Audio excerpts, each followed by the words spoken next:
ప్రార్థన.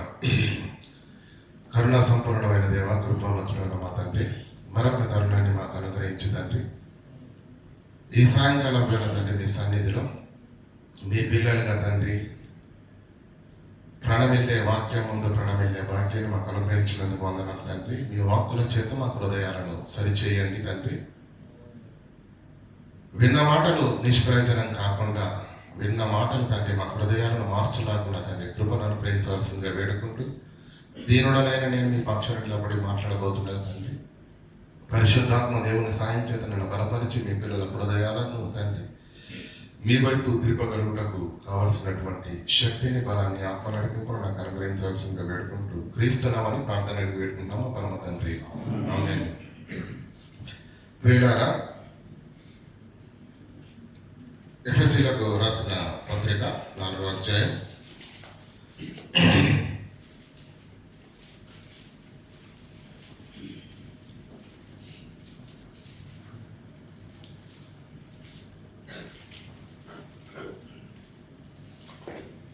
14వ వచనం, 4:14. అందువలన మనము ఇక మీదట సంఘాలలో విశ్వాసులుగా, క్రైస్తవులుగా తమ ఆత్మీయ జీవితాన్ని ప్రారంభించిన ప్రతి ఒక్కరూ ఎలా ఉండాలో ఇక్కడ పౌలు గారు హెచ్చరిస్తూ, మనము ఇక మీదట పసిపిల్లల వలె ఉండొద్దు. ఎవరు ఏం చెప్పినా పసిపిల్లల వలె ఉండొద్దు. ఉండి పసిపిల్లలమై ఉండి మనుషుల మాయోపాయము చేత, వంచన చేత, తప్పు మార్గమునకు లాగే కుయుక్తి చేత. అంటే మనుష్యులు బోధన చేస్తున్నారట. ఎలాంటి బోధనలు ఉన్నాయంట? మనుష్యులు మాయోపాయము చేత, ఉపాయం, మాయ ఉపాయం చేత. నంబర్ 1. నంబర్ 2, వంచన. వంచాలనుకుంటున్నాడు, అతని హృదయంలో ఉంది వంచన. వంచాలనుకున్న వాడు కూడా బోధ చేస్తాడు. అర్థమవుతుందా? ఇంకా 3వది ఏంటి? తప్పు మార్గమునకు లాగాలి. వీళ్ళందరినీ ఉన్న మార్గములో నుంచి తొలగించాలి. వాళ్ళ మైండ్ ఇది. అలాంటి బోధలు కూడా జరుగుతాయి. కనుక మీరు ఎలా ఉండాలి? గాలికి కొట్టుకొని పోవు పొట్టు వలె, గాలికి కొట్టుకొని పోవునట్లు కల్పింపబడిన ప్రతి ఉపదేశమునకు. ఎందుకంటే ఆ ఉపదేశంలో వంచన ఉంది, ఆ ఉపదేశంలో మాయ ఉంది, ఆ ఉపదేశంలో కుయుక్తి ఉంది, ఆ ఉపదేశంలో తప్పు మార్గమునకు లాగాలన్న ఆలోచనలు ఉన్నాయి. కనుక ప్రతి ఉపదేశమునకు మీరు గాలికి కొట్టుకొని పోయి అన్న చేత ఎగరగొట్టబడకుండునట్లు ఉండకుండా మీరు ఉండాలి. అంటే మీరేం చేయాలి? ప్రేమ కలిగి సత్యము చెప్పుచు. సత్యం అంటే యోహాను సువార్త 17:17, వాక్యమందు వారిని ప్రతిష్ఠించుము, నీ వాక్యమే సత్యము. సత్యము చెప్పుచు, వాక్యం చెప్పుచు, క్రీస్తు వలె ఉండుటకు మనము అన్ని విషయాలలో ఎవరిని చూడమన్నాడండి? క్రీస్తును చూస్తున్నారా? ఆయన మిస్టర్ పర్ఫెక్టా కాదా? యేసుక్రీస్తు ప్రభువు వారు, అవునా కాదా? క్రీస్తును చూస్తున్నారండి ఈరోజు విశ్వాసం? చెప్పండి. మీరు ఎదగాలి అంటే, మీరు నిలబడాలి, మీరు బలపడాలంటే మనం అందరము గురి పెట్టవలసింది ఎవరిని? క్రీస్తును చూడాలి, సత్యము చెప్పాలి. మనం ఏం చేస్తాం? అస్తమానం క్రీస్తుని చూస్తామా? పోనీ మనల్ని మనం చూసుకుంటామా? మనది ఏంటంటే అస్తమానం పక్కని చూస్తూ ఉంటాం. అర్థమవుతుందా లేదా? కనుక ప్రియులారా, బోధలు ఇలా ఉన్నవి. ఎందుకు ఈ మాట చెప్పానంటే, ఒక్కసారి క్రైస్తవ సమాజాన్ని సోషల్ మీడియాలో ఈరోజు మీరు చూస్తూ ఉన్నారు, అవునా కదా? ఎంత గందరగోళం, ఎంత గందరగోళ పరిస్థితి. వాళ్ళు క్రైస్తవులే, వీళ్ళు క్రైస్తవులే, వాళ్ళ దగ్గర ఉంది ఒకే బైబిల్, వీళ్ళ దగ్గర ఉంది ఒకే బైబిల్, వాళ్ళ దగ్గర ఉన్న లేఖనాలు, వీళ్ళ దగ్గర ఉన్న లేఖనాలు అన్నీ ఒకటే. సమస్య ఎక్కడొచ్చింది మరి? వారి అవగాహన, ఇది వీరి అవగాహన. కలిసి కూర్చొని మాట్లాడుకున్నారు అనుకోండి, సమస్య ఉండదు. కానీ ఆ తగ్గింపు ఎవరి దగ్గర లేదు.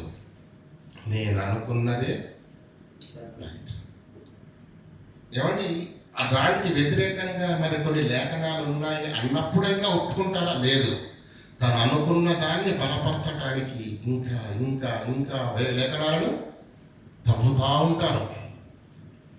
ప్రియారా, ఎప్పుడైతే తప్పుతుందో మార్గం, అది విపరీత ధోరణిలోనికే వెళ్ళిపోతుంది. ఈరోజు ఏమనుకుని మాట్లాడుకొస్తున్నారు మీ అందరికీ బాగా తెలుసు. మీకు అర్థం కావడానికి చెప్తాను. బైబిల్ ఒక అమర్చినటువంటి ఒక వస్తువు లాంటిది. ఏమంటే జాతరలో చిన్నపిల్లలకు మనం కొన్ని ఆట వస్తువులను తీసుకొని వస్తాం కదా. ఆట వస్తువులను తీసుకొని వస్తే మీరు నెమ్మదిగా వాటిని అన్నిటి మీరు పరిశీలన చేస్తే ప్రతి దాన్ని పాటలుగా తీసేయచ్చు, అవునా కదా? తీసేసిన దాన్ని మళ్ళీ తిరిగి అతికించాలనుకోండి. ఫర్ ఎగ్జాంపుల్ చెప్తున్నాను, ఏం చేయాలి? కాలు చోట కాలే కట్టాలి, తల చోట తలే కట్టాలి. కాలు దగ్గర చేయి పెట్టామనుకోండి, ఆకారం వస్తుందా? చూడడానికి అసహ్యంగా ఉంటుంది. కనుక బైబిల్ అమరిక మనందరికీ తెలుసు. యెషయా గ్రంథంలో రాయబడిన మాట, సూత్రము వెంబడి సూత్రము, ఆజ్ఞ వెంబడి ఆజ్ఞ, కొంత ఇచ్చట కొంత అచ్చట యెహోవా వాక్యం మీకు వచ్చును. ముక్క పట్టుకొని ఎగిరావనుకో, ముక్క పట్టుకొని ఎగిరితే అపార్థమే అవుతుంది. నో, బైబిల్ అలా రాయబడలేదు. కొంత ఇచ్చట కొంత అచ్చట. ఒక అంశాన్ని మనము ప్రతిపాదించాలని అనుకున్నప్పుడు 66 పుస్తకాలను పరిశీలించి ఆ 66 పుస్తకాల్లో ఉన్న వాక్య సారాంశాన్ని బట్టి నువ్వు చెప్పాలి. ముక్క పట్టుకొని ఎగిరావనుకోండి, మిగతా పుస్తకాల్లో ఉన్న లేఖనాలు దీనితో సమాధాన పడితేనే అది వాక్యం. దీనికి భిన్నంగా ఉంటే అది వాక్యము కాదు. ఈ కనీస జ్ఞానం లేకుండా పిల్లరా ఈరోజు ఎవరికి వారే అన్నట్టుగా రెచ్చిపోతా ఉన్నారు సోషల్ మీడియాలో. తేనెపట్టు మీ అందరికి తెలుసు కదండి. తేనెపట్టు తెలుసా తెలియదా? నీ దారిలో వెళ్ళామనుకోండి, వాటి పని నిమ్మలంగా చేసుకుంటాయి. వెళ్ళేవాడి వెళ్ళకుండా దాన్ని కదిపామనుకోండి, ఇలా ఒక్కసారి కదిపితే చాలు, ఏమవుతుంది? పుట్టి తప్పేస్తాయి. తెలుసో తెలియకపో ఈరోజు మన వాళ్ళు ఏం చేశారు? ఒక కదిలించారు. ఎన్ని ప్రశ్నలు! తండ్రి ఏమండి, యేసుక్రీస్తు తండ్రికి పుట్టలేదని ఒకరు, అసలు మనం కూడా దేవునికి పుట్టలేదని ఇంకొకరు, ముగ్గురు యెహోవాలు ఉన్నారా అని ఒకరు, లేదు త్రిత్వం అని ఒకరు, ఏకత్వం అని ఒకరు, పుడితే నిత్యత్వం ఉండదా అనేది ఒకరు, పుట్టినవాడు దేవుడు కాకూడదా అనే వాళ్ళు ఒకరు. ఎన్ని రకాలుగా రేగుతున్నారు పిల్లలు, ఎన్ని రకాలుగా కదిలించింది ఒకే ఒక సబ్జెక్టును. ఎన్ని పుట్టుకొస్తున్నాయి, అర్థమవుతుందా లేదా? కనుక బైబిల్ ఎలా రాయబడింది? ఒక అంశాన్ని చెప్పాలనుకున్నప్పుడు మిగతా 66 పుస్తకాల్లో ఉన్న ఏ లేఖనం కూడా దీనికి వ్యతిరేకంగా కాకపోతే అది రైట్. ఎందుకంటే నీ వాక్య సారాంశము సత్యము. ఒక మాటను పట్టుకొని ఎగిరామనుకోండి, మిగతా లేఖనాల్లో ఉన్న దాని సంగతి ఏంటి? దానికి సమాధానం ఏంటి? అర్థమవుతుందా లేదా? యేసుక్రీస్తు పుట్టలేదు అని అంటున్నా. మీకు ఎగ్జాంపుల్ చెప్తున్నాను నేను. యేసుక్రీస్తు పుట్టినవాడు కాదు అంటున్నారు, అవునా? నువ్వు పుట్టినవాడు కాదన్నంత మాత్రాన బైబిల్లో 66 పుస్తకాలలో ఏముంది? యేసుక్రీస్తు ఏమన్నాడు? నా తండ్రి, నా సొంత తండ్రి అన్నాడు. యేసుక్రీస్తును కూడా దేవుడు ఏమన్నాడు? నా సొంత. వీటికి సమాధానం చెప్పండి. ఒక మాట చెప్పగానే సరిపోయిందా? అది మిగతా 66 పుస్తకాల్లో ఉన్న ఏ లేఖనాన్ని కూడా విభేదించకుండా ఉండాలి. అప్పుడే అది బోధవుతుంది. కనుక ప్రియులారా, తెలిసో తెలియకనో కదిలించారు. అనేక ప్రశ్నలు పుట్టుకొస్తున్నాయి. కొట్టుమిట్టాడుతున్నారు. దేనికి సమాధానం చెప్పలేక ఇటు అటు అన్నట్టు విన్నోళ్ళందరూ పిచ్చోళ్ళు అవుతున్నారు. అందుకే మీకు మొదట్లో ఆ మాట చూపించాను. ఏమని? మీరు పసిపిల్లలై ఉండి మీరేం చేస్తున్నారు? గాలికి కొట్టుకొని పోయే ప్రతి ఉపదేశమునకు మీరు విని మీ బుర్రపాటు చేసుకోకండి. మీ ఆత్మీయ జీవితాలు సవ్యంగా ఉండాలంటే, మీ బ్రతుకులు పరిశుద్ధతలో, సంఘములో, ఆత్మీయతలో బలంగా ఉండాలంటే ఏం చెప్పండి? సత్యము చెప్పుచు దేవుడు నీకు ఇచ్చిన సత్య గ్రంథాన్ని నీ చేతిలో కలిగి ఉన్న నీవు మెడ వంచి సమయానికి ఎక్కించి చదివి చావు, పరిశీలించు. అప్పుడు దేవుని వాక్యము నువ్వు అర్థం చేసుకుంటావు. అప్పుడు నిన్ను ఎవడు కుయుక్తి చేత కానీ, వంచన చేత కానీ, తప్పుడు మార్గానికి లాగాలన్న ఉద్దేశంతో బోధ చేస్తే ఇది దేవుని లేఖనాల్లో లేదన్న సంగతి నువ్వు వింటే కనిపెట్టగలవు, నిన్ను నీవు కాపాడుకునగలవు. కానీ మనకంత సమయము లేదు. మనము బైబిల్ చదవం, కానీ ఏం చేస్తామో తెలుసా అండి? ఈరోజు అందరూ చెడిపోవడానికి ప్రధాన కారణం ఏంటో తెలుసా అండి?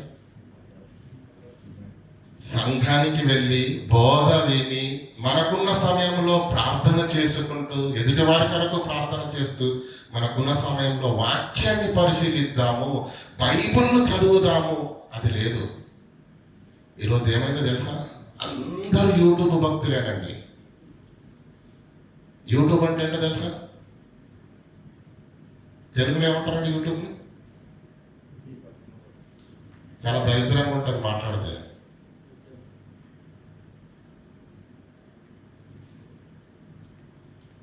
యూట్యూబ్ కాదయ్యా, నిన్ను నిత్య జీవానికి నడిపించేది ఈ లేఖనం. దీన్ని చదువు, దీన్ని పరిశీలించు,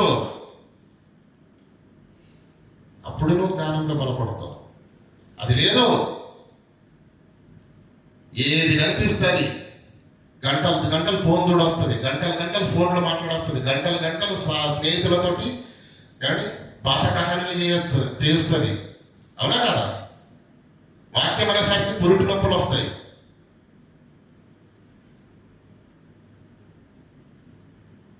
ఇరవై నిమిషాల కంటే ఎక్కువ వాక్యం ఉండొద్దంట. మరి ఎందుకు వస్తున్నారు సంఘానికి అర్థం కావట్లేదు. అంత పురిటి నొప్పులతోటి, అంత ముండ్ల మీద కూర్చోండి, అంత ఇబ్బందికరమైన పరిస్థితితోటి సంఘానికి వచ్చింది ఎందుకు? నువ్వు వినేదేంటి? నువ్వు నేర్చుకునేదేంటి? దేని కొరకు రావాలి సంఘానికి? 6 రోజులు లోకంలో లోకస్తుల మధ్య బ్రతుకుతున్న మన ఆత్మీయ జీవితాలు లోకంలో కలిసిపోకుండా బలంగా పవిత్రంగా ఉండాలి అంటే ఎంతైనా బలమైన వాక్యాన్ని మనము వినాలి. ఈ మాటే కదా మనల్ని కట్టేది, ఈ మాటే కదా మనల్ని ఆపేది, ఈ మాటే కదా మనల్ని పాపములో పడకుండా మనల్ని కాపాడేది. ఆ మాటలు వద్దంటే ఎలా ఉంటుంది చెప్పండి? ఆ మాటలు వద్దంటే ఎలా ఉంటుంది? కనుక పిల్లరా, ఈరోజు యూట్యూబ్ అంటే తెలుగులో యూ అంటే ఏమండి? ట్యూబ్ అంటే ఏంటండి?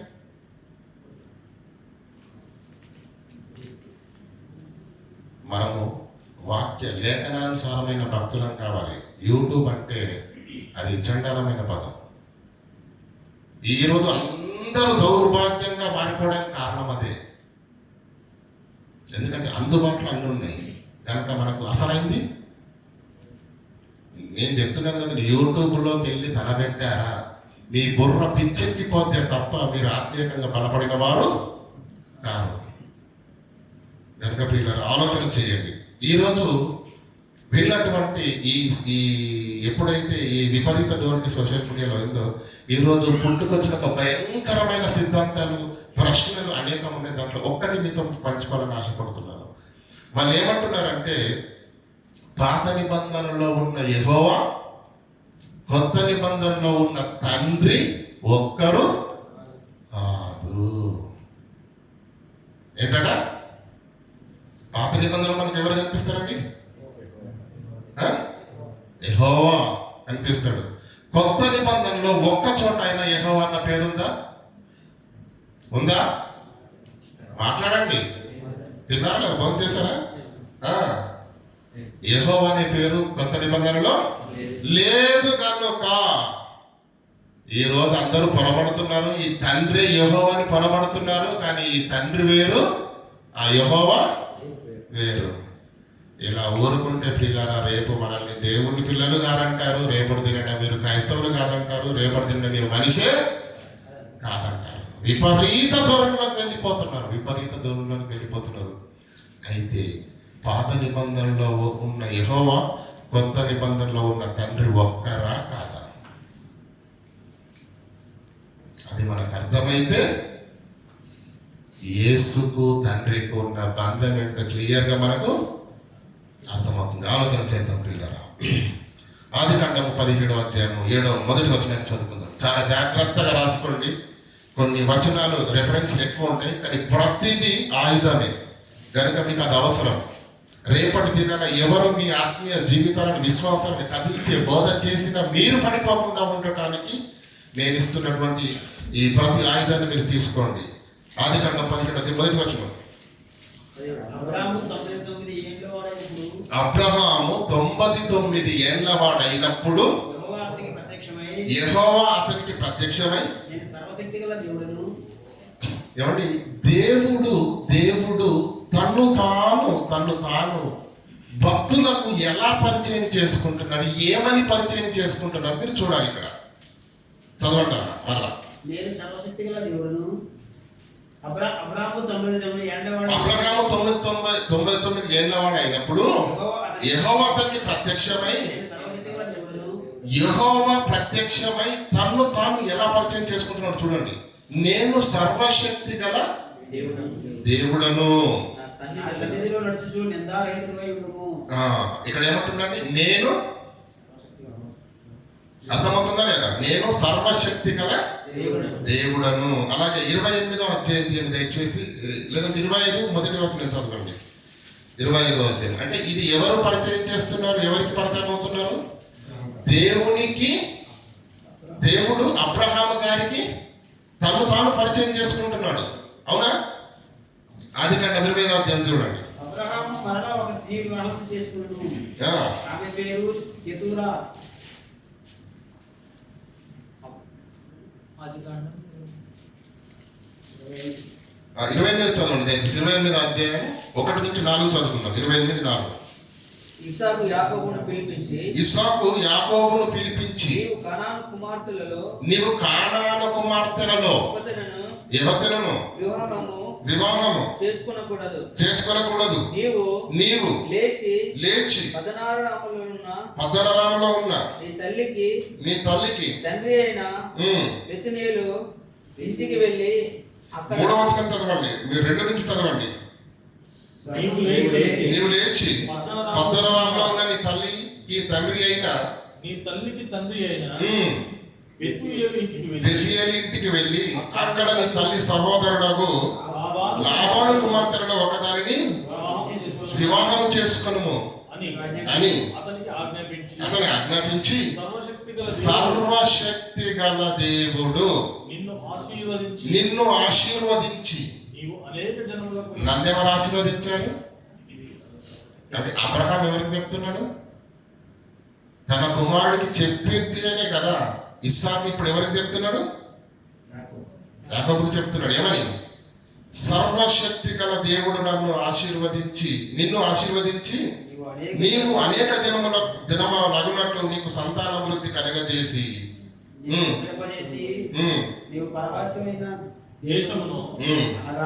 అనగా దేవుడు అబ్రహాముకి ఇచ్చిన దేశమును నీకు స్వాస్థ్యముగా చేసుకున్నట్లు. అర్థమవుతుందా లేదా? ఎవరిని అంటున్నాడండి? నిన్ను సర్వశక్తి గల దేవుడు ఆశీర్వదించును. అబ్రహాముకు కనిపించిన సర్వశక్తిమంతుడైన దేవుడే కదా. ఇక్కడ ఇస్సాకు గారికి అబ్రహాము చెప్తే ఇస్సాకు గారు ఇప్పుడు ఎవరికి చెప్తున్నారు?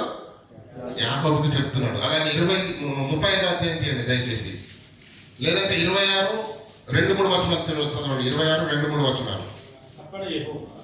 అక్కడ యెహోవా అతనికి ప్రత్యక్షమై నీవు ఐగుప్తులోనికి వెళ్ళక నీవు ఐగుప్తులోనికి వెళ్ళక నేను నీతో చెప్పు నేను నీతో చెప్పు దేశముకు దేశమందు నివసించుము. ఈ దేశమందు పరవాసియుండుము. నేను నీకు తోడయుండి నిన్ను ఆశీర్వదిస్తాను. ఏలయనగా నీకును నీ సంతానమునకును నీ దేశములన్నీ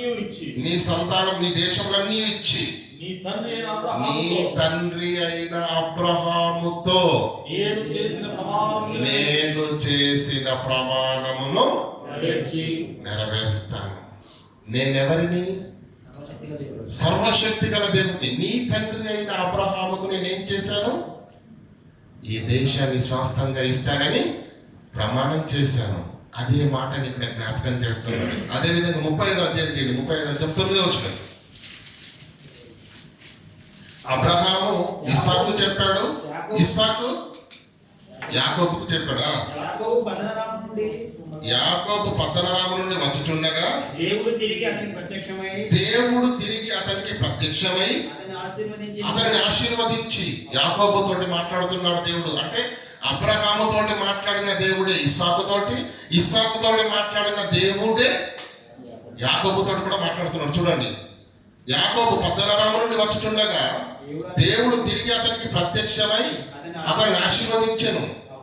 అప్పుడు అతనితో నీ పేరు యాకోబు, ఇక మీదట నీ పేరు యాకోబు అనబడదు, ఇక మీదట నీ పేరు ఇశ్రాయేలు అని చెప్పి అతనికి ఇశ్రాయేలు పేరు పెట్టాను. ఎవరు పెట్టారు? కింద చదవండి. మరియు దేవుడు నేను సర్వశక్తి గల దేవుడను, నీవు ఫలించి అభివృద్ధి పొందుము. అబ్రహాముకు కనిపించిన దేవుడేనా? ఇస్సాకు కనిపించిన దేవుడేనా యాకోబుకు ప్రత్యక్షమైంది? అవునా కదా? ఇప్పుడు 48వ అధ్యాయం చూడండి దయచేసి. 48వ అధ్యాయం 1వ వచనం.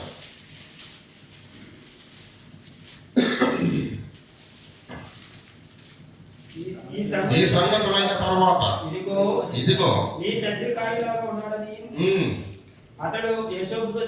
చెప్పాను. అప్పుడు అతడు మనిషి ఎఫ్రాయిము అనే తన 2 కుమారులను వెంట పెట్టుకొని పోగా ఇదిగో నీ కుమారుడైన యోసేపు నీ దగ్గరికి వచ్చుచున్నాడు. అంటే ఈ సందర్భం తెలుసు కదా. యాకోబు గారు వృద్ధాప్యంలో చావునకు దగ్గరగా ఉన్నాడు, చివరి క్షణాల్లో ఉన్నాడు. తన ప్రియ కుమారుడైనటువంటి యోసేపుని పిలువనంపించినప్పుడు 2 పిల్లల్ని ఎత్తుకొని వస్తాడు. అప్పుడు ఏం జరుగుతుందంటే చదవండి. యాకోబు తెలుపబడెను, అంతటా ఇశ్రాయేలు బలము తెచ్చుకొని తన మంచం మీద కూర్చుండెను. యోసేపు చూచి కానాను దేశమందలి లూజులో సర్వశక్తి గల దేవుడు నాకు కనబడి నన్ను ఆశీర్వదించి. ఎవరికి చెబుతున్నారండి మాట? యాకోబు యోసేపు. అబ్రహాము కనబడింది సర్వశక్తి గల దేవుడేనా? అదే మాట అబ్రహాము ఇస్సాకు చెప్పాడా? ఇస్సాకు యాకోబు చెప్పాడా? అదే మాటను యాకోబు ఇప్పుడు తన కుమారుడైన ఎవరికి చెప్తున్నాడు? యోసేపుకు చెబుతున్నాడు. వీరందరికీ కనబడింది ఒకే ఒక్క దేవుడు, అతని పేరే సర్వశక్తి గల దేవుడు. నిర్గమకాండం 3వ అధ్యాయం 6వ వచనం. నిర్గమకాండము 3వ అధ్యాయం 6వ వచనం. మరియు ఆయన నేను నీ తండ్రి అయిన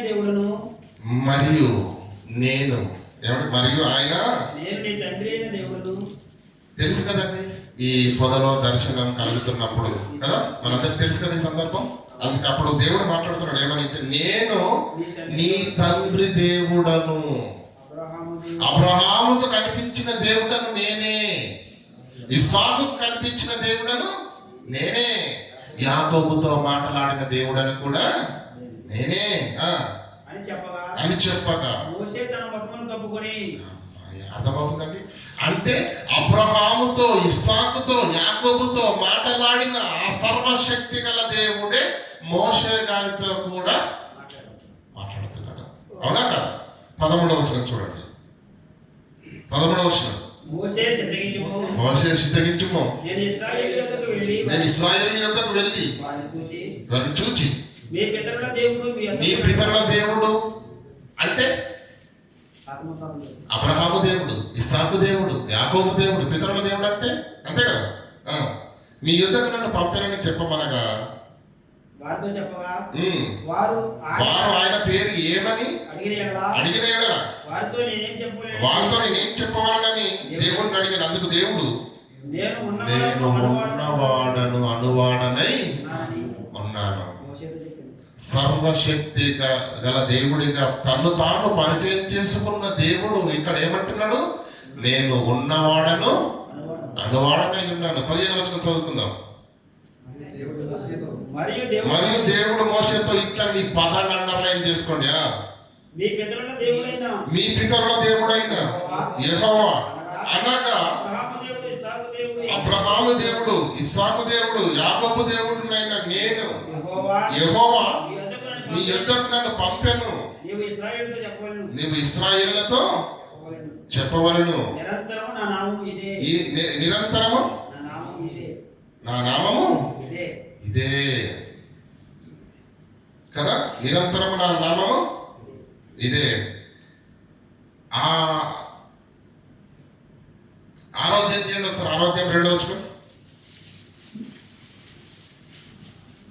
మరియు దేవుడు మోషేతో ఇట్లా నేను మరియు మోషేతో 2వ వచనం చదవండి. మరియు దేవుడు మోషేతో ఇట్లా నేనే యెహోవాను, నేను సర్వశక్తి గల దేవుడను, నేను సర్వశక్తి గల దేవుడను పేరున అబ్రహాము, ఇస్సాకు, యాకోబులకు ప్రత్యక్షమైతిని. అప్పుడు నేను ఏం పేరు చెప్పుకున్నాను తెలుసా వాళ్ళకు? సర్వశక్తి గల దేవుడనని నన్ను నేను పరిచయం చేస్తున్నాను. ఆ పేరిట నేను వాళ్ళకు దర్శనాన్ని ఇచ్చాను. అంతే కదండి. సర్వశక్తి గల దేవుడు నన్ను పేరున అబ్రహాము, ఇస్సాకు, యాకోబులకు ప్రత్యక్షమైతిని. కానీ యెహోవాను నామమున నేను వారికి తెలియబడలేదు. అప్పుడు నా పేరు యెహోవా అని చెప్పలేదు. మరియు వారు పరవాసము చేసిన దేశముకు అంటే సర్వశక్తి గల దేవుడే యెహోవానా?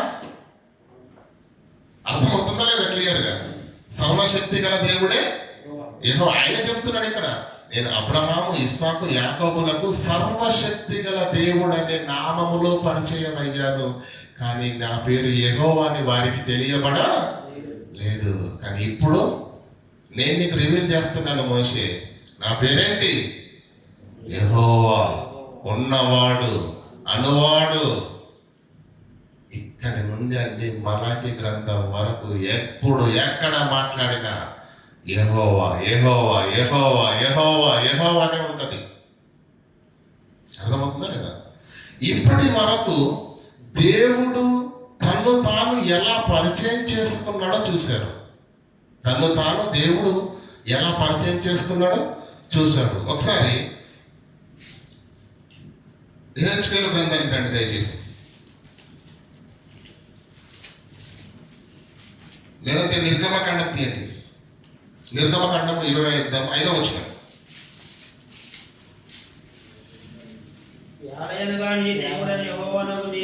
నీ దేవుడనైన యెహోవానగు నేను.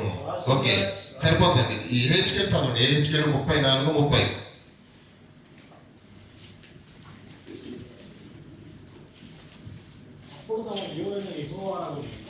అప్పుడు తమ ప్రజల దేవుణ్ణి నేను అని దేవుడే చెప్తున్నాడు. అవునా కదా? ఏమంటున్నాడు? అప్పుడు తమ అంటే ప్రజల దేవుడనైన యెహోవానగు నేను. ఆ ప్రజలకు దేవుణ్ణి నేనే అని సాక్షాత్తు దేవుడే చెప్తున్నాడు.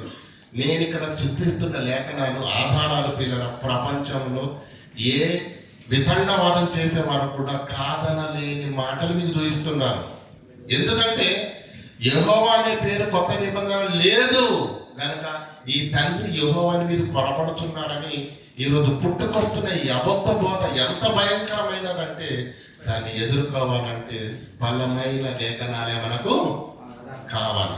చదవండి అన్న. 34 అధ్యాయం 30 వచనం. అప్పుడు తమ దేవుడైన అప్పుడు తమ దేవుడైన యెహోవానగు నేను యెహోవానగు నేను తమకు తోడుగా ఉన్నానని తమకు తోడుగా ఉన్నానని ఇశ్రాయేలీయులైన తాము ఇశ్రాయేలీలైన తాము నా జనులై ఉన్నారని నా జనులై ఉన్నారని వారు తెలుసుకున్నారు. వాళ్ళు తెలుసుకుంటారు.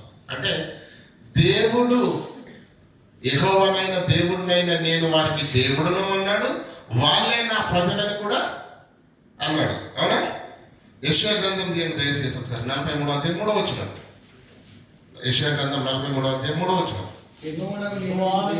యెహోవానగు నేను నీకు దేవుడను ఏమండి నీకు దేవుడను ఇశ్రాయేలు పరిశుద్ధ దేవుడనైన నేనే ఇశ్రాయేలీలందరికీ కూడా పరిశుద్ధ దేవుడను నేనే నిన్ను రక్షించువాడను నిన్ను రక్షించువాడను. నీ ప్రాణ రక్షణ క్రయముగా ఐగుప్తులు ఇచ్చి ఉన్నాను. అంటే ఇశ్రాయేలీల దేవుడు ఎవరండి?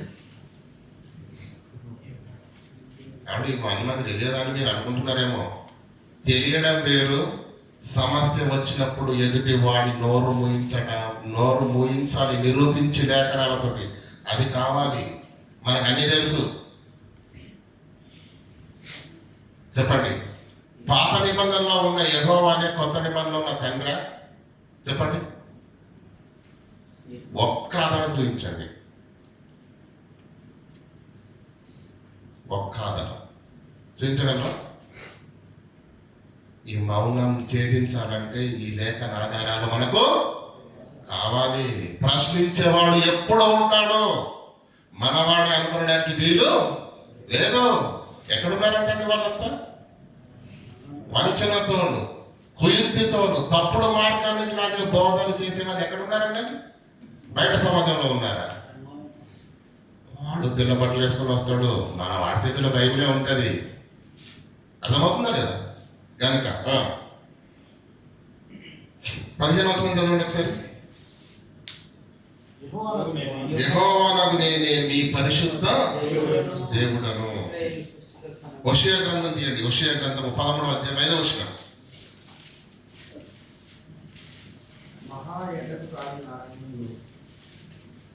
హోషేయ గ్రంథం హోషేయ 13:5. మహా ఎండకు కాలిన అరణ్యంలో నిన్ను స్నేహించిన వాడు నేనే. తరువాత వారికి మేత దొరకగా వారు తృప్తి పొంది గడిచి నన్ను మరచింది. కాబట్టి నేను వారికి సింహం వంటి వాడైతే. అంటే ఇక్కడ కూడా మనకు అర్థమవుతుంది కదండి, ఎవరు దేవుడు అని చెప్తున్నాడు ఇక్కడ? యెహోవా తానే దేవుడనని చెబుతున్నాడు. ఇప్పటి వరకు దేవుడు తనంతట తాను నేను మీ దేవుణ్ణి అని సర్వశక్తి గల దేవునిగా పరిచయం చేసుకున్నాడు. ఉన్నవాడని అన్నాడు. 4వ వచనం చదవండి. మీరు ఐగుప్తు దేశం నుండి వచ్చినది మొదలుకొని యెహోవానగు నేనే మీ దేవుడను. నన్ను తప్ప నీవు ఏ దేవుడు ఎరుగవు. ఏ దేవుడు వచ్చి నిన్ను కాపాడి ఉండలేదు. నేనే మీ దేవుణ్ణి, మీరేనా ప్రజలు. అర్థమవుతుందండి? ఇప్పటి వరకు దేవుడు తన్ను తాను పరిచయం చేసుకున్నది నేను మీ దేవుడు అన్న మాటలు విన్నారు. భక్తులు ఎవరైనా నా దేవుడు యెహోవానే అని తనంతట తాము ఒప్పుకున్నారా? చూద్దాం. ద్వితీయోపదేశ కాండము 4వ అధ్యాయము. లేదంటే చదవండి. ద్వితీయోపదేశ కాండం 4వ అధ్యాయం 4-5 వచనాలు చదువుకుందాం. నేను మీ దేవుడైన యెహోవాను హత్తుకొనిన నీ దేవుడైన యెహోవాను హత్తుకొనిన మీరందరూ నేటి వరకు సజీవులుగా ఉన్నారు. నా దేవుడైన యెహోవా ఏమండి? నా దేవుడైన యెహోవా నాకు ఆజ్ఞాపించినట్టు మీరు స్వాధీనపరచుకొనబోవు దేశమున మీరు ఆశ్రయించవలసిన కట్టడలను విధులను మీకు నేర్పితిని. ఇక్కడ ఏమంటున్నాడు? మీ దేవుడైన యెహోవా అన్నాడు 4వ వచనంలో. ప్రజలందరికీ దేవుడు ఎవరండి? యెహోవానే దేవుడు. ఇది మాట్లాడుతున్నది మోషే గారు. ఆ మోషే గారు ఏమంటాడు 5వ వచనంలో? నా దేవుడు అంటే ప్రజల దేవుడు యెహోవానే, మోషే దేవుడు కూడా యెహోవానే. అంతేనా? 14వ అధ్యాయం యెహోషువ గ్రంథం తీయండి. 14వ అధ్యాయం 8-9 వచనాలు.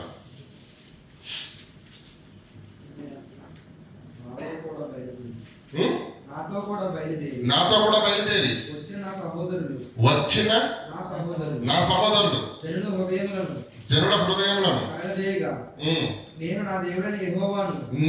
నా దేవుడైన యెహోవాను నిండు మనసుతో అనుసరించి తిని. ఆ దినమున మోషే ప్రమాణము చేసి నీవు నా దేవుడైన యెహోవాను నిండు మనసుతో అనుసరించితివి గనుక నీవు అడుగు పెట్టిన భూమి నిశ్చయముగా నీ సంతానమునకు ఎల్లప్పుడూ స్వాస్థ్యముగా ఉండుననెను. మోషే దేవుడు యెహోవానే, యెహోషువ దేవుడు కూడా యెహోవానే. అర్థమవుతుందా లేదా? ఇంకా 2వ సమూయేలు గ్రంథము 24వ అధ్యాయం తీయండి ఒకసారి. 24వ అధ్యాయం 24 వచనం. 2వ సమూయేలు గ్రంథం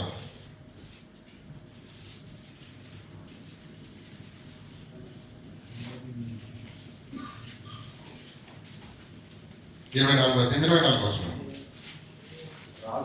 రాజు నేను ఆరాధన చేస్తున్నాను. గలయించి నీ యొక్క కుందును గలయ్యాక నేను తీసుకున్న దానిని నా దేవుడైన యెహోవాకు దహనబలిగా అర్పించండి. దావీదు గారు ఏమంటున్నాడు ఇక్కడ? నా దేవుడైన ఏమండి ఇక్కడ కళ్ళము దగ్గరకు వస్తాడు కదా, ఆయన ఉచితంగా ఇస్తానంటే ఏమంటాడు దేవత గారు? నువ్వు ఉచితంగా ఇచ్చింది నేను నా దేవునికి ఇవ్వను, డబ్బులు ఇచ్చి తీసుకుంటా. నా కష్టార్జితంతో కొన్నది నా తండ్రికి నేను కట్టాలి అని ఇక్కడ ఏమంటాడు? నా దేవుడైన యెహోవాకు దహన బలిగా అర్పింపవలనని నా దేవుడైన దావీదు దేవుడు ఎవరు? ఇప్పటివరకు ఏమేం చూసాం మనం? మోషే దేవుణ్ణి చూసాం, అబ్రహాము దేవుణ్ణి, ఇస్సాకు దేవుణ్ణి కదా, యోసేపు దేవుణ్ణి చూసాం కదా. ఇక్కడ వచ్చేసరికి అంటే ఈ దావీదు దేవుడు కూడా యెహోవానే. మొదటి రోజుల గ్రంథము 5వ అధ్యాయము 4-5 వచనాలు. మొదటి రోజుల గ్రంథం 5వ అధ్యాయం 4-5 వచనాలు. తన దేవుడైన యెహోవా నామఘనత అతడు మందిరం కట్టించిన వీలు లేకపోయిన సంగతి నీ వెలుగును రావు. అవి ఇప్పుడు శత్రువు తన దేవుడైన యెహోవా నామ ఘనతకు అతడు మందిరము కట్టింప వీలు లేకపోయినన్న సంగతి నీ వెలుగుదువు. ఇప్పుడు శత్రువుడు ఒకడును లేకుండెను, అపాయమేమి కలగకుండును. నా దేవుడైన యెహోవా నలుదిశలా నీకు నెమ్మది దయచేసి ఉన్నాడు. కాబట్టి నీ సింహాసనం మీద ఎవరు మాట్లాడుతున్నారండి ఈ మాట?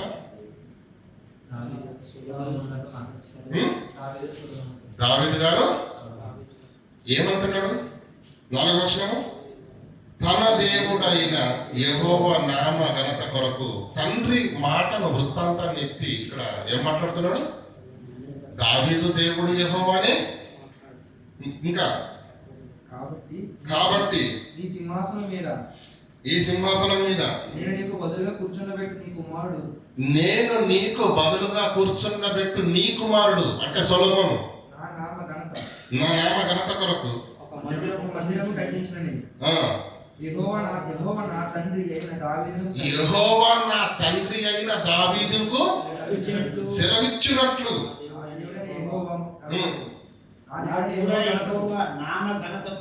నా దేవుడైన యెహోవా. ఇందాకేమన్నాడు? తన దేవుడైన యెహోవా. తండ్రి గురించి మాట్లాడుతున్నాడు కదా. 4వ వచనం చదవండి. 4వ వచనంలో ఏముంది? తన దేవుడైన యెహోవా అన్నాడు. ఇక్కడ ఏమంటున్నాడు? నా దేవుడైన అంటే దావీదు దేవుడు యెహోవానే, సొలొమోను దేవుడు కూడా. లేఖనాధారాన్ని మీకు ఇస్తున్నాను, చైన్ ఎక్కడ తెగిపోకుండా కరెక్ట్గా తీసుకొస్తున్నాను. అర్థమవుతుందా లేదా? ఎక్కడ కూడా మనకు దానియేలు గ్రంథం తీయండి దయచేసి. దానియేలు గ్రంథము 9వ అధ్యాయం 4వ వచనం. దానియేలు గ్రంథం 9వ అధ్యాయం 4వ వచనం.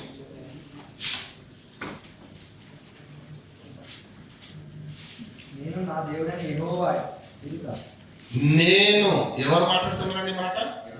దానియేలు గారి దేవుడు ఎవరు? నేను నా దేవుడైన యెహోవా ఎదుట ప్రార్థన చేసి ప్రార్థన చేసి. దానియేలు దేవుడు ఎవరండి? యెహోవాయే. యెహోవాయే. అంతేనా? ఎజ్రా గ్రంథం తీయండి దయచేసి. ఎజ్రా గ్రంథము 7వ అధ్యాయం 28వ వచనం.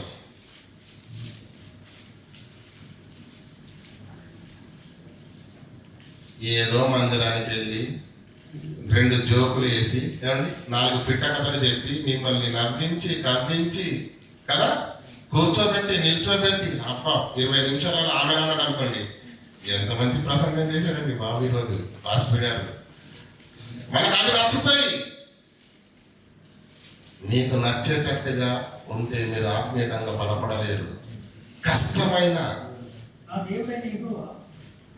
స్కూల్కి వెళ్ళిన పిల్లగాడికి ఏమైనా ఇష్టం ఉంటుంది అనుకుంటాడండి? ఏడ్చుకుంటే వెళ్తాడు ప్రతిరోజు. ఎందుకు? మ్యాథ్స్ టీచర్ తోటి ఒక గొడవ, సైన్స్ టీచర్ తోటి బాధ. ప్రతిసారి పాఠం చెప్తారు, హోంవర్క్ ఇస్తారు, అది రాకపోతే మళ్ళీ చిత్త కొడతారు. ఎన్ని బాధలండి బాబు వాళ్ళకు. అయినా సరే ఇంటికాడ ఉంటే తల్లిదండ్రులు కొడతారు. అన్ని కష్టాల మధ్య కూడా జ్ఞానవంతుడు అవుతున్నాడు చూడండి. మనకి ఏ కష్టం వద్దు, పైగా మనకు నచ్చినట్టు ఉండాలి. వాక్యంలో లేదండి ప్రియ.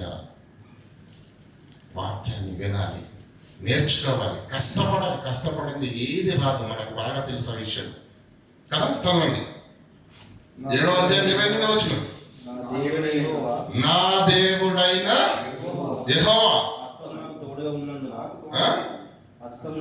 హస్తము నాకు తోడుగా ఉన్నది. ఎజ్రా దేవుడు ఎవరండి? యెహోవాయే. అవునా? 1 సమూయేలు 12వ అధ్యాయము 19వ వచనం.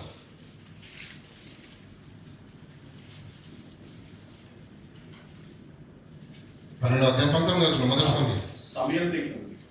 రాజును నియమించమని మేము అడుగుట చేత మా పాపములన్నిటి మించిన కీడు మేము చేసి కాబట్టి మేము మరణము కాకుండా మీ దాసులమైన మాకు నీ దేవుడైన యెహోవాను ప్రార్థించుము. ఎందుకంటే మీ మాటే దేవుడు వింటాడు కదండి. అక్కడ ప్రజలు ఏమంటున్నారండి? ప్రజలు 1 సమూయేలు గ్రంథం చదవండి మాట మళ్ళొకసారి. రాజు నియమించమని సమూయేలు ప్రవక్తతోటి ఇట్లా అంటున్నారు. ఏమంటున్నారంటే నియమించమని మేము అడుగుట చేత మేము రాజును కావాలని ఎప్పుడైతే అడిగామో మా పాపములన్నిటిని మించిన కీడు మేము మేము పాపములన్నిటికీ మించిన అతిపెద్ద కీడు మేము చేశాము. అయితే మీ దాసులమైన మేము కాబట్టి మేము మరణం కాకుండా నీ దాసులమైన మా కొరకు నీ దేవుడైన యెహోవాను ప్రార్థించుము. సమూయేలు దేవుడు ఎవరు? యెహోవా. ఇంతవరకు అబ్రహాము దేవుడు, ఇస్సాకు, యాకోబు, యోసేపు, మోషే, ప్రవక్తల దేవుడు యెహోవానే, రాజుల దేవుడు యెహోవానే, పితరుల దేవుడు యెహోవానే, ఇశ్రాయేలీల దేవుడు యెహోవానే. ఇశ్రాయేలీల దేవుడు అని ఎందుకన్నారంటే సొలొమోను తర్వాత వాళ్ళు 2 భాగాలుగా విడిపోయారు. ఒకటి యూదా రాజ్యంగా ఉంది, ఇంకొకటి ఇశ్రాయేలు రాజ్యంగా ఉంది. అవునా కదా? యూదా రాజ్యము అంటే యూదులు అయినా ఇశ్రాయేలీలైనా యాకోబు సంతానమే కదా. సమరాయిలు కూడా ఎవరు? ఇశ్రాయేలీలే. మరి అలా ఎందుకు సమరాయిలు అన్నారు అంటే ఇశ్రాయేలీలు కాని వారిని వివాహం చేసుకున్నారు, స్త్రీలైనా పురుషులైనా. ఆ విధంగా వారు ఇశ్రాయేలు తెగలో నుంచి వెలివేయబడిన వారు ప్రత్యేకంగా ఉన్నారు కనుక వారిని సమరయులు అన్నారు. అర్థమవుతుంది? అయితే ఎంతమందిని చూసారు? ఇప్పుడు ద్వితీయోపదేశ ఖండం చేయండి 5వ అధ్యాయం 2వ వచనం. ఇప్పుడు భక్తులకు దేవుడు పరిచయమైన విధానాన్ని చూశారు. భక్తులు మా దేవుడైన యెహోవాని మాట్లాడడం చూసాము. రాజులు ఒప్పుకొనడం చూశాము, ప్రవక్తలు ఒప్పుకొనడము చూశాము. ఇప్పుడు చదవండి 5వ అధ్యాయం 2వ వచనం. ఇప్పుడు అందరూ కలిసి, ప్రజలు ప్రవక్తలు అందరూ కలిసి దేవుణ్ణి ఒప్పుకునేది చూద్దాం. మన దేవుడైన యెహోవా మన దేవుడైన యెహోవా హోరేబులో మనతో నిబంధన చేసెను. మన దేవుడైన, నా దేవుడు అన్నాడు, ఇక్కడ మీ దేవుడు అన్నాడు.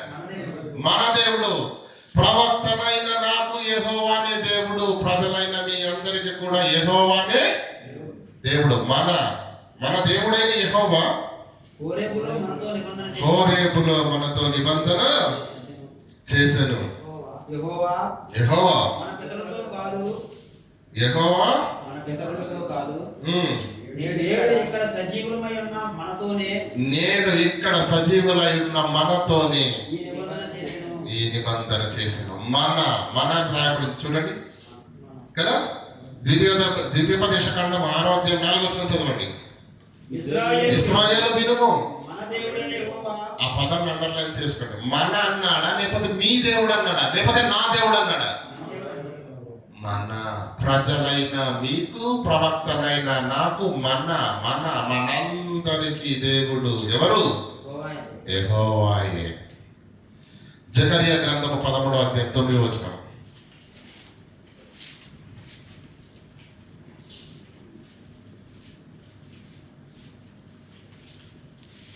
జకరియా గ్రంథము 13వ అధ్యాయం 9వ వచనం.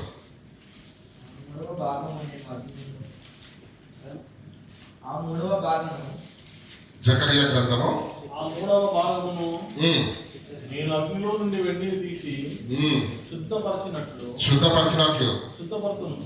ఉమ్, బంగారము శోధించినట్లు వారిని శోధించును. ఉమ్. వారు నా నామమును బట్టి మొరపెట్టగలిగిన వారి మొరను ఆలకించును. వీరు నా జనులని నేర్చుకును. వారు మరొకసారి చదవండి ఆ మాటలు. ఆ 3వ భాగంలో నేను అగ్నిలో నుండి వెండిని తీసి శుద్ధపరిచినట్లు శుద్ధపరచును. ఉమ్. బంగారము శోధించినట్లు వారిని బంగారము శోధించినట్లు నేను వారిని శోధించును. శోధింతును. వారు నా నామమును బట్టి మొరపెట్టగా వారు ప్రజలు నా నామమును బట్టి మొరపెట్టగా నేను వారి మొరను ఆలకింతును. నేను వారి మొరను ఆలకింతును. వీరు నా జనులని నేను చెప్పుదును. అప్పుడు ఏం జరుగుతుంది? నా మొర నేను ఆలకించిన తర్వాత వీరు నా జనులని వీరు నా జనులు అని నేను చెప్పుదును. చెప్పుదును. యెహోవా మా దేవుడని వారు యెహోవా మా దేవుడని ప్రజలు చెప్పుదురు. అర్థమవుతుందా లేదా? ఇప్పటి వరకు పాత నిబంధన అంతటిలో పితరులు మొక్కిన దేవుడు, ప్రవక్తలు మొక్కిన దేవుడు, రాజులు మొక్కిన దేవుడు, ప్రజలు మొక్కిన దేవుడు ఎవరో చెప్పండి? ఎవరు? యెహోవా. ఇంకేమైనా డౌట్ ఉందా అందులో? ఉందా?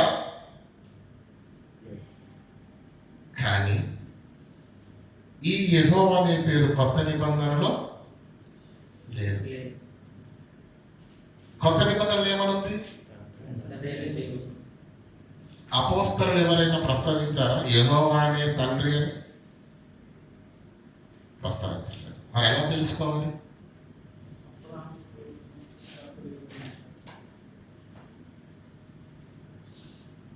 క్లియర్గా ఉండాలి మనం.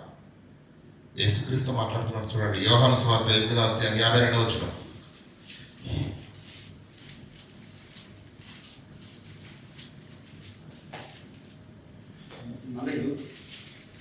యోహాను సువార్త 8వ అధ్యాయము 52వ వచనం. అందుకు యూదులు నీవు దయ్యము పట్టిన వాడవని ఇప్పుడు ఎరుగుదుము. ఎందుకు ఆ మాట అంటున్నారు వాళ్ళు? చదువుకుందాం. 52. అబ్రహామును ప్రవక్తలను చనిపోయి. నువ్వేం మాట్లాడుతున్నావు? అయినను ఒకడు నా మాట వినిన ఎడల గైకొనని ఎడల వాడు ఎన్నడను మరణము రుచి చూడడని నీవు చెప్పుచున్నావు. మన తండ్రి అయిన అబ్రహాము చనిపోయాను కదా, నీ మతానికంటే గొప్పవాడవా? ప్రవక్తలందరూ కూడా చనిపోయారు, నిన్ను నీవు ఎవడవనని చెప్పుకొనుచున్నావు అని యేసుక్రీస్తు నిలదీశారండి. అప్పుడు యేసుక్రీస్తు ఏమంటాడు చూడండి. అందుకు యేసు అందుకు యేసు నన్ను నేను మహిమపరుచుకున్నాడుగా నన్ను నేను మహిమపరుచుకున్న ఎడల మహిమ వడ్డిది నా మహిమ వట్టిది. మా దేవుడని మా దేవుడని ఇశ్రాయేలీలారా, యూదులారా, పితరులు మొక్కిన దేవుడు, రాజులు మొక్కిన దేవుడు, ప్రవక్తలు మొక్కిన దేవుడు, దీర్ఘదర్శులు మొక్కిన దేవుడు ఎవరైతే ఉన్నారో, ఎవరినైతే మీరు మా దేవుడు అని మీరు అంటున్నారో, మీరు ఎవరిని గురించి చెప్పుదురు? మా దేవుడని మీరు ఎవరిని గూర్చి చెప్పుదురో ఆ యెహోవాయే నా తండ్రి. చదవండి మాట. మీరు మా దేవుడని మా దేవుడని మీరు ఎవరిని గురించి చెప్పుదురు? మీరు ఎవరిని గురించి చెప్పుదురో, ఎవరిని ఆరాధించారో, ఎవరిని మొక్కారో, ఎవరిని ప్రార్థించారో ఆ నా తండ్రియే ఆ యెహోవాయే నా తండ్రి నన్ను మహిమపరుచున్నాడు. నన్ను మహిమపరచుచున్నాడు. యేసు క్రీస్తు చెప్పిన తర్వాత ఇంకెవడైనా మనకు చెప్పాలా? కొత్త నిబంధనలో ఉన్న తండ్రి యెహోవా కాదన్న వాడి మూతి పళ్ళు రాలగొట్టచ్చా, రాలగొట్టకూడదు వాక్యం చేత. ఎందుకు ఈ విపరీత ధోరణి? దేవుడిచ్చిన 66 పుస్తకాలు మన చేతుల్లోనే ఉన్నాయి. నేను ఎక్కడి నుంచో తీసి మీకు చెప్పలేదు ఇప్పుడు, అవునా కదా? ఎందుకు అన్ని వచనాలు చూపించానంటే, ప్రజలు మొక్కిన దేవుడు, ప్రవక్తలు మొక్కిన దేవుడు, పితరులకు దర్శనమిచ్చిన దేవుడు, రాజులు మొక్కిన దేవుడు ఎవరు? యెహోవాయే. అందుకేసేమంటున్నాడు అక్కడ, మీరు మా దేవుడని మీరు మా దేవుడని మీరు ఎవరిని ఎవరిని గురించి అంటున్నారో ఆ నా ఆ తండ్రి యెహోవానేనయ్యా నా తండ్రి. తండ్రి తండ్రి తండ్రి అంటే ఏడిది తండ్రి అంటున్నారు వాళ్ళు. మీ దేవుడే నా తండ్రి. చూడండి యోహాను సువార్త 19వ అధ్యాయం. క్షమించండి 20వ అధ్యాయం 17వ వచనం. యేసు ఆమెతో నేను ఇతను ఆ, తండ్రి వద్దకు ఎక్కిపోలేదు. యేసుక్రీస్తు మరణించి తిరిగి లేచిన తర్వాత యేసు ఆమెతో, మగ్దలేని మరియా యేసు దగ్గరికి వచ్చి మాట్లాడుతూ ఉంటుంది. మనకు తెలుసు కదా ఈ సందర్భం. అప్పుడు యేసు ఆమెతో, యేసు ఆమెతో నేను ఇంకను తండ్రి నేను ఇంకను తండ్రి యొద్దకు ఎక్కిపోలేదు గనుక నన్ను నన్ను ముట్టుకొనవద్దు. అయితే అయితే నా సహోదరుడు యుద్ధకు నా సహోదరుల యొద్దకు వెళ్ళి నువ్వేం చెప్తావో తెలుసా, ఏం ప్రకటిస్తావో తెలుసా? ఆ తండ్రియు నాకు తండ్రి, మీ మీకు కూడా తండ్రే. నా తండ్రియు మీ తండ్రియు, నా దేవుడు నా దేవుడును మీ దేవుడునైన యెహోవా యొద్దకు నేను ఎక్కిపోవచ్చున్నాను అని వాళ్ళకు చెప్పు. అర్థమవుతుందా లేదా? కొత్త నిబంధనలో ఉన్న తండ్రి పాత నిబంధనలో ఉన్న యెహోవా కాదా? లేఖనాలు సరిగా పరిశీలించక అపార్థం చేసుకొని ఈరోజు విశ్వాసుల యొక్క ఆత్మీయ జీవితాలు చల్లా చిత్తరయ్యేటట్టుగా, గందరగోళం గురయ్యేటట్టుగా ఎవడి నోటికి వచ్చినది బోధిస్తున్నాడు, ఎవడి ఇష్టం వచ్చినట్టుగా వాడు మాట్లాడుతున్నాడు.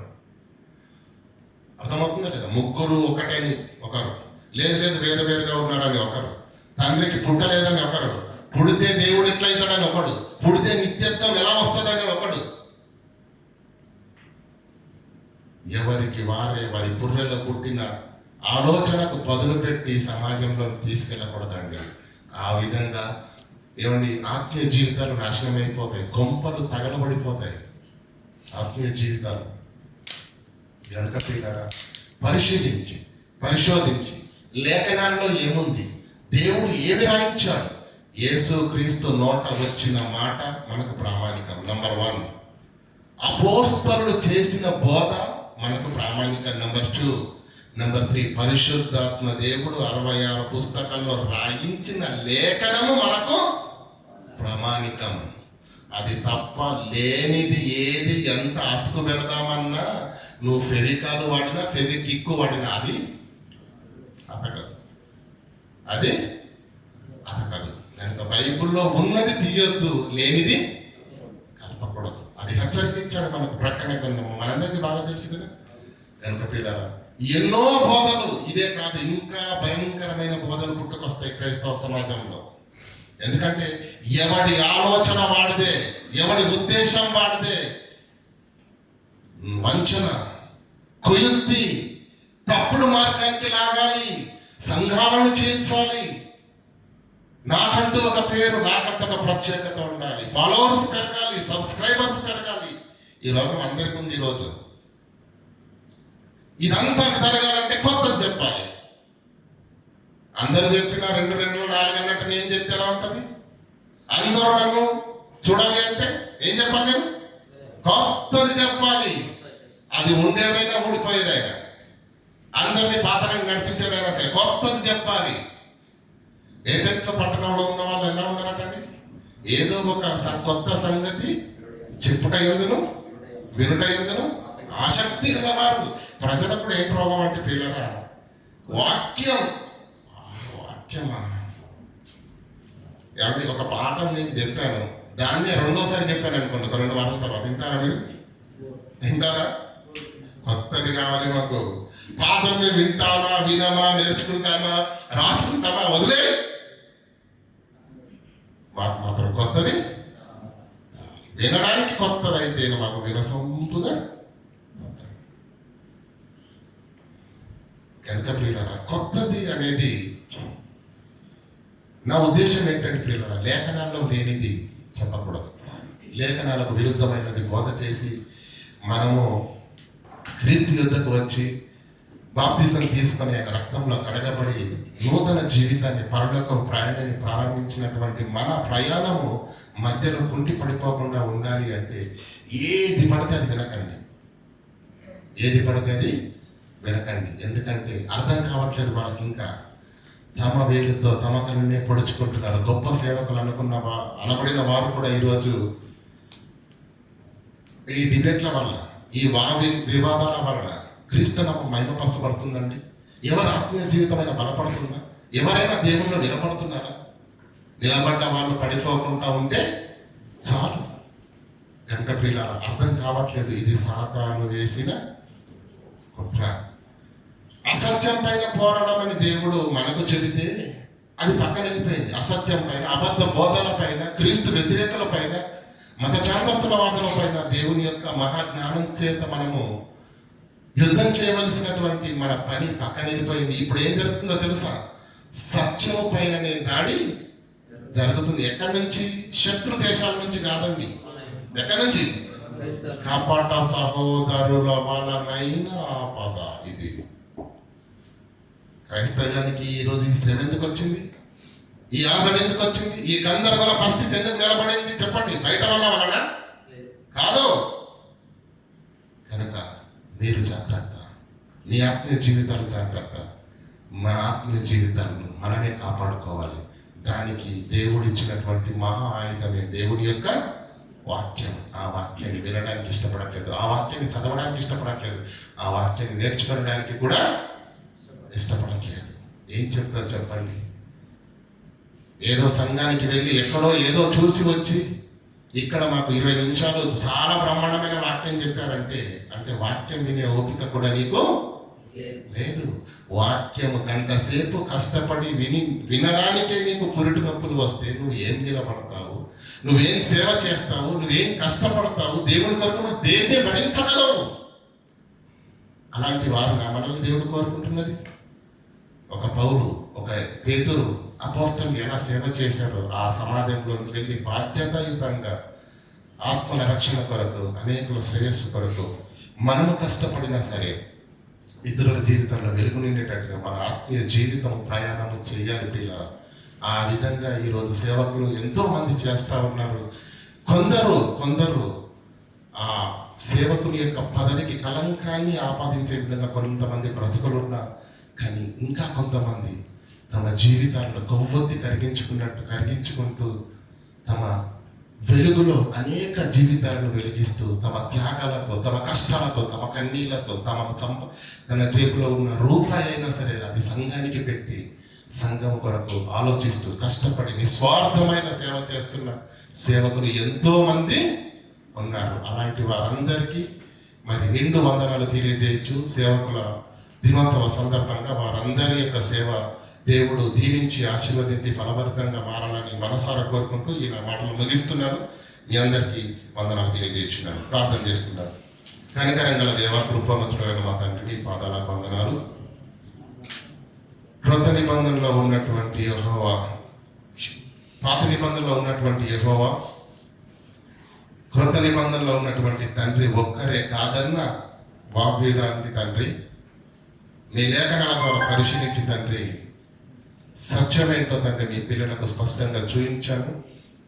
ఈ విధంగా మా ఆత్మీయ జీవితాన్ని కలిపి జరిపేటి బోధలతోటి ఏ విధమైన ఉపదేశం మా యుద్ధకు వచ్చిన సత్యమందు వాక్యమందు స్థిరులుగా ఉండి ఏది దైవ సంబంధమైన బోధో ఏది దయ్యముల బోధో తెలుసుకొనగలిగే వివేచన